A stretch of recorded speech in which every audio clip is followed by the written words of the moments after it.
that is setting off alarm bells among Trump's base, actually, because they're already getting rather concerned about his overseas adventures and taking his eye off the ball domestically, simply because things like inflation isn't coming down, and food prices are up. And what's he doing with his gallivanting around the world, of which has been quite a lot in the last few months? And Heilever's here with us on Pino and Friends. So it's Adam Bolton, and in the States, David Charter, the US editor, associate editor of the Times. So many things I want to squeeze in not many minutes, David, but just the story, another one which really grabs your attention today. It is the reports out of Moscow that in the Kremlin there were some people with some influence talking about the possibility of sending Nicolas Maduro of Venezuela Russian missiles, and not just any old missile, these hypersonic missiles.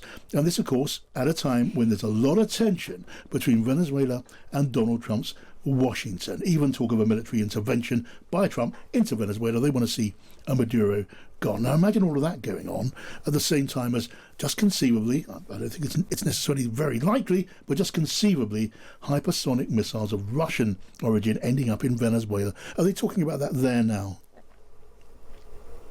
Yeah, this is the type of thing that is setting off alarm bells among Trump's base, actually, because they're already getting rather concerned about his overseas adventures and taking his eye off the ball domestically, simply because things like inflation isn't coming down, and food prices are up.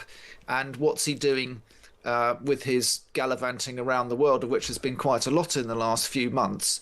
And it seems, and he seems to be trying to increase his reach. I think it's fueled by the really stunning success of taking out Iran's nuclear missile or nuclear facilities, let's say, with those precision strikes. There's been a massive build-up off the coast of Venezuela, and the largest aircraft carrier in the world, the USS Gerald Ford, is heading that way. The Treasury, I think it is, has declared Maduro, the leader of Venezuela, to be the leader of a narco drugs gang, and basically put a price on his head and said he's wanted by America. He's a wanted fugitive, is how they describe him over here. And so it's been ratcheted up really high to put pressure on Maduro. There is a domestic reason for it. Trump says that he's trying to combat drugs coming to America and illegal migrants coming to America from Venezuela. But Venezuela doesn't have too much impact on either of those things right now.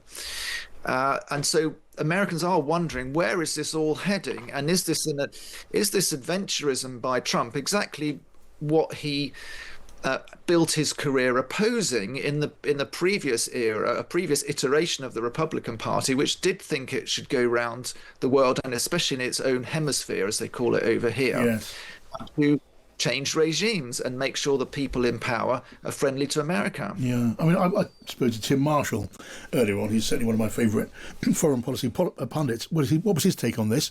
Have a listen. Putin knows.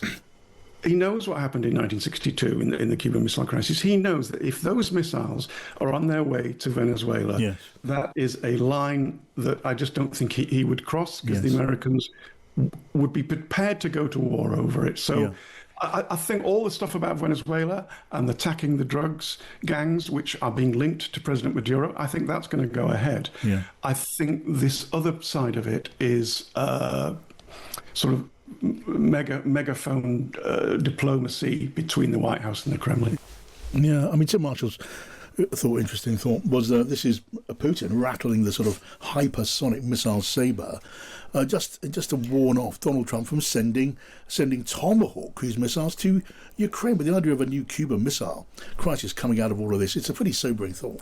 Very sobering, and I think, almost certainly Putin is trying to replay the Cold War, but Russia is not the Soviet Union in the Cold War. It doesn't have anywhere near that power globally, or that standing. But just a little historical side note, though. Do you remember one of the ways that the Cuban Missile Crisis was diffused, that they didn't announce initially, and for many years, but it was the US withdrew its own missiles in Turkey as a secret deal that wasn't disclosed. So I wonder if that, in the Kremlin, is partly a hope that a similar thing might happen. The US starts helping, pulls out of helping in Ukraine. I would just point out that Venezuela has the largest oil reserves in the world, and an awful lot of Trump's foreign policy has been around energy policy and around trying to strengthen what he sees as his backyard, his hemisphere. That's why he's talked about Canada. That's why he's talked about Greenland, and certainly having a country which appears to be more allied both with Russia and China, and which has large oil reserves. I would.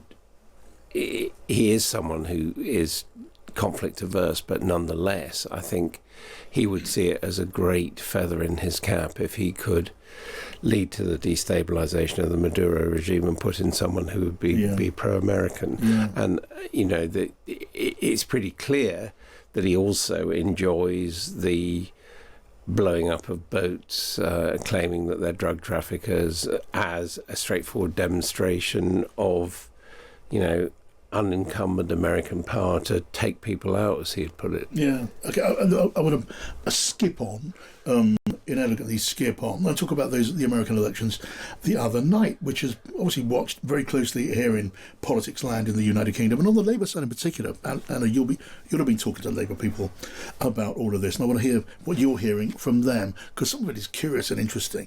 But David Charter, you've got an interesting piece in the Times today with some analysis of what these elections, the New York mayoralty, the Virginia and New Jersey gubernatorial contests, and there were some other smaller ones across America, what they tell us about the position of MAGA and Donald Trump right now in the eyes of America across the country. I spoke yesterday to a pollster, James Johnson, who was arguing that a lot of polls are saying, look, things are looking pretty poor for Donald Trump in opinion polls. He thought they were understating the underlying strength of the Republicans. But your piece says there's plenty there for Donald Trump to be concerned about. Just essentially sum it up for us if you can, David.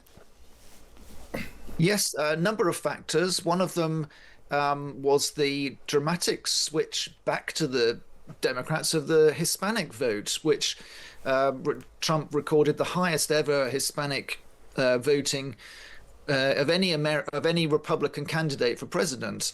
But the swings in the largest Hispanic counties in New Jersey were 22 and 18 points respectively, and again in Virginia, the most Hispanic city swung by 22 points towards the Democrats. And what this really shows, I think, is that Trump did a very good job at ungluing the Hispanic vote, generally speaking, from voting really as a bloc, as we talk about a bloc of voters for the Democrats, by reminding them that the Republicans perhaps shared their values a bit more.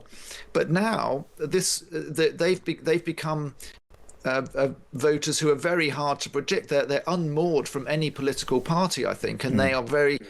They're watching the news and responding to day-to-day concerns and the impact of politics, much more so, I think, than has been the case in the past. Now that they've broken the habit of voting Democrat, they're really up for grabs. And it seemed that they wanted to send a message, like a lot of other voters, like independent voters.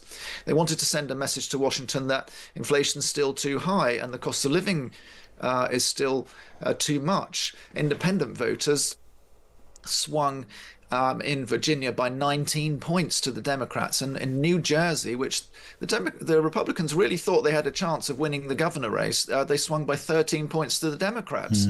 It's a big surprise to the Republicans and a real wake-up call, I think. That's interesting. So if the White House isn't especially concerned, maybe they need to be just a bit more concerned. We're still a way away from the midterms, let alone the next presidential election, but interesting stuff. And here's the thing here on our side.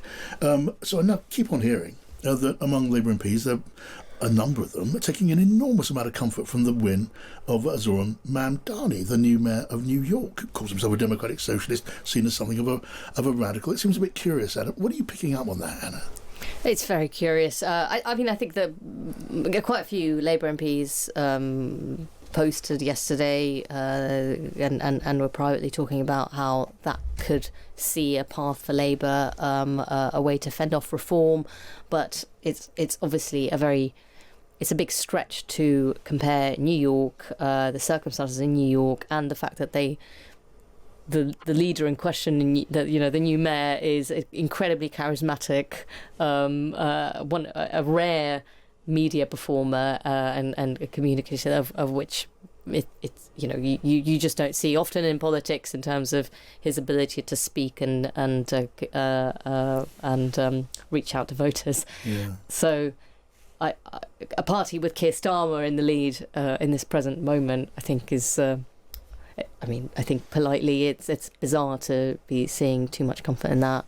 Okay, well... I thought the most interesting remark was Danny Finkelstein on Times Radio this morning saying, we've seen this before, our Mandami was Ken Livingstone, who was a popular mayor, was re-elected, ran initially as an independent against the Labour Party and was then adopted. And people will have views on Ken Livingstone, but the reality is that whatever he did for London, that did not pass on to making Jeremy Corbyn the next Prime Minister, even although they were close allies. So I think one does have to look at what's happened in New York as peculiar to New York, but quite similar to a major capital city like London, which does tend to have quite a big transient population and also tends to be more progressive. And in the same way that it's slightly absurd to say that it should make Donald Trump too worried, considering New York is probably the most liberal city. I mean,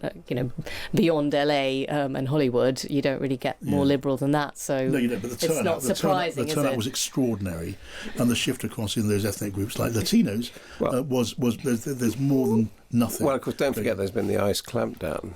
On people's relatives, immigration relations, and the cost of living, and those other arguments that the president necessarily is winning. Trump's argument is that he wasn't on the ballot, and he claims that when he is on the ballot, he can get people to turn out in a way that helps the Republicans. And so it doesn't necessarily break his magic or his hold over the Republican Party.